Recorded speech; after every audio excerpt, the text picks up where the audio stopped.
The autumn morning in Portland, Maine, carried the crisp scent of fallen leaves as antique appraiser Sarah Mitchell stepped into the Victorian home on Elm Street. The Whitmore estate sale had drawn collectors from across New England, but Sarah's trained eye immediately focused on a small collection of photographs displayed on an ornate mahogany table. Among the sepia-toned portraits and family gatherings, one particular photograph caught her attention. It was a formal studio portrait from 1914, featuring a well-dressed family of four, a stern-looking father in a dark suit, a woman in an elegant white blouse with her hair pinned in the Gibson Girl style, and two young children, a boy of perhaps 8 and a girl no older than 5. The photograph bore the embossed mark of Hartwell Studios, Boston, indicating it was taken at one of the city's most prestigious photography establishments. The family appeared prosperous, their clothing suggesting upper-middle-class status during the pre-war era. Sarah lifted the silver frame, examining the image more closely. The composition was typical of the period. The father standing behind his seated wife, children positioned formally beside them. Yet something about the mother's posture seemed unusual. While the rest of the family gazed directly at the camera with the expected stoic expressions of the time, the woman's left hand was positioned oddly, her fingers curved as if concealing something. "Interesting piece, isn't it?" came a voice behind her. An elderly woman approached, introducing herself as Margaret Whitmore, the great-granddaughter of the home's original owners. "Do you know anything about this family?" Sarah asked, her professional curiosity piqued. Margaret shook her head. "That photograph came with some other items we inherited. I believe it belonged to a family named Patterson. Beyond that, I'm afraid I know nothing about their story." Sarah studied the image once more, that peculiar positioning of the mother's hand nagging at her instincts. Back in her downtown Portland office, Sarah placed the photograph under her professional magnifying equipment. Years of appraising antiques had taught her that the most valuable discoveries often lay in the smallest details that others overlooked. As she adjusted the focus and lighting, the image became startlingly clear. The father's mustache was perfectly waxed, the children's clothes pressed and spotless. But it was the mother's hand that drew Sarah's complete attention. Between the woman's fingers, barely visible in the original viewing, was the edge of something white. It appeared to be paper, a small piece, carefully concealed yet not entirely hidden from the camera's lens. The way her fingers curved suggested she was holding it deliberately, perhaps hoping it would go unnoticed in the formal portrait. Sarah's pulse quickened. In her 15 years of appraising historical items, she'd learned that people often hid significant things in plain sight, especially during times of social upheaval or personal crisis. The year 1914 was particularly significant. It marked the beginning of World War I, a time when families across America faced uncertainty and difficult decisions. She photographed the detail with her high-resolution camera and enhanced the image on her computer. The white object became slightly more distinct, appearing to be folded paper, though its contents remained a mystery. Sarah reached for her phone and dialed her colleague, Dr. James Reed, a historian specializing in early 20th century American social history at the University of Southern Maine. "James, I have something that might interest you," she said, her voice containing the excitement she always felt when uncovering a potential historical mystery. "It's a 1914 family portrait, but there's something the mother is hiding in her hand.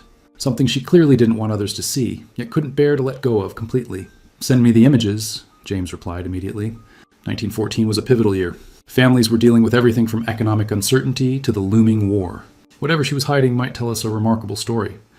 Dr. James Reed examined the high-resolution images Sarah had sent, his historian's mind immediately recognizing the potential significance of the hidden object. The formal nature of studio portraits in 1914 meant that every element was carefully controlled. Nothing appeared by accident. The Hartwell Studios mark is our first real clue. James explained to Sarah during their meeting at the university. Theodore Hartwell ran one of Boston's most exclusive photography studios from 1895 to 1925. His client records, if they still exist, might help us identify this family. James had spent the morning making calls to various Boston historical societies and archives. The Massachusetts Historical Society confirmed they had acquired Hartwell's business records in 1967, including appointment books and client information. "I'm driving to Boston tomorrow," Sarah announced. "This mystery won't solve itself." The next morning, Sarah found herself in the climate-controlled archives of the Massachusetts Historical Society. The Hartwell Studios collection filled 3 large boxes containing appointment ledgers, client correspondence, and photographic plates. She began with a 1914 appointment book, scanning through months of entries. Under March 15th, 1914, she found it. Patterson Family Portrait, 2 p.m. Payment, $12.50, premium sitting. The entry included an address, 145 Beacon Street, Boston.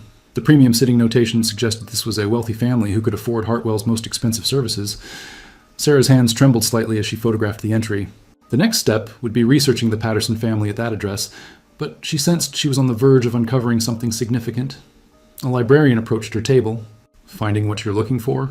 "I think so," Sarah replied. "Now I need to find out who the Pattersons were and what a mother might have felt, compelled to hide in her hand during what should have been a joyful family portrait." The weight of the mystery pressed upon her as she prepared to delve deeper into the Patterson family history.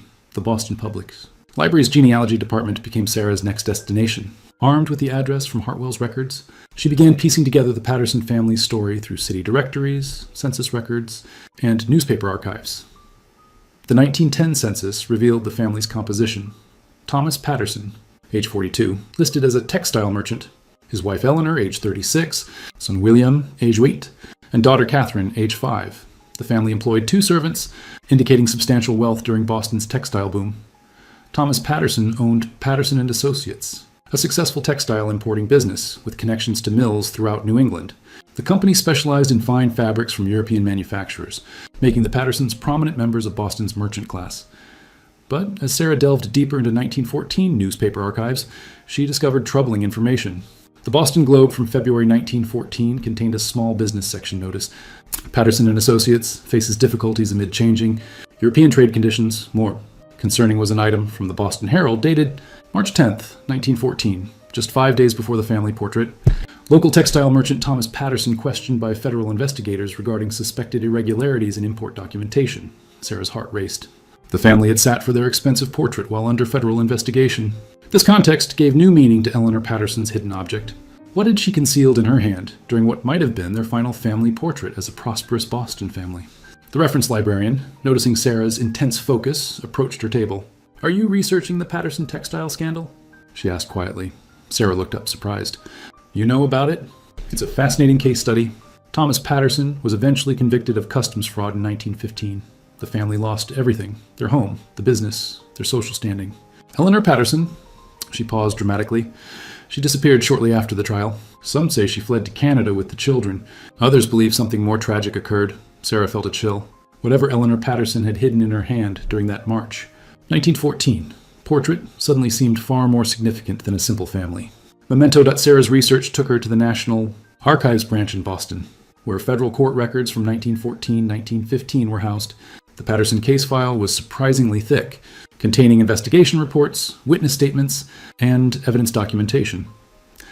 The case against Thomas Patterson revealed a complex web of customs fraud spanning 3 years. He had been systematically underreporting the value of imported textiles, avoiding thousands of dollars in federal tariffs. The scheme involved forged documentation and bribery of port officials, but as Sarah read deeper into the investigative reports, she discovered something unexpected.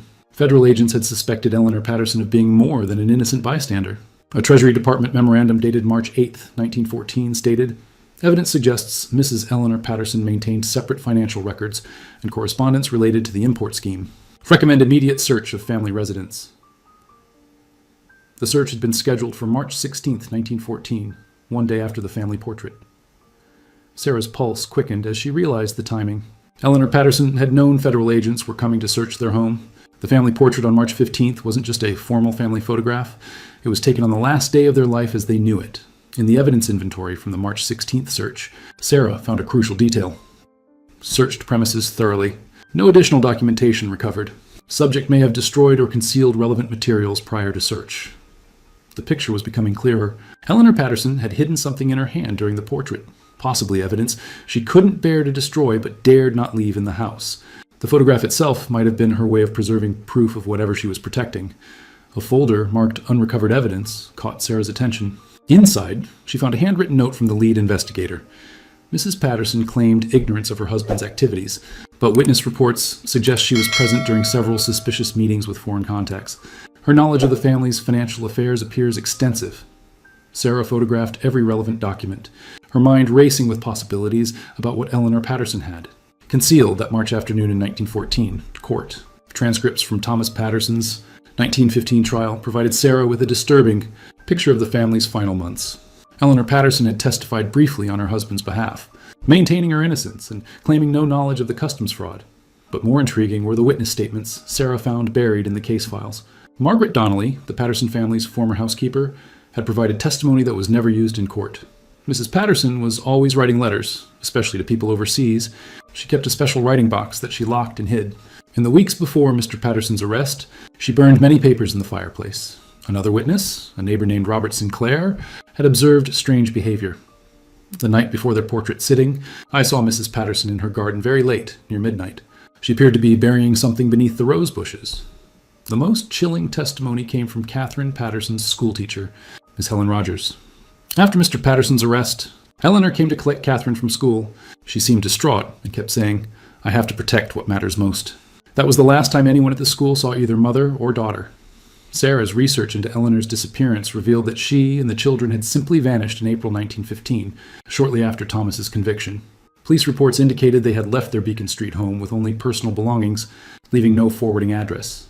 William Patterson, the 8-year-old son, had been enrolled briefly in a school in Burlington, Vermont, in May 1915, but records showed the family left there after only 2 weeks. After that, the trail went completely cold. The Boston Police Department had conducted a missing persons investigation, but it was concluded that Eleanor had likely fled to avoid the scandal and potential charges of her own.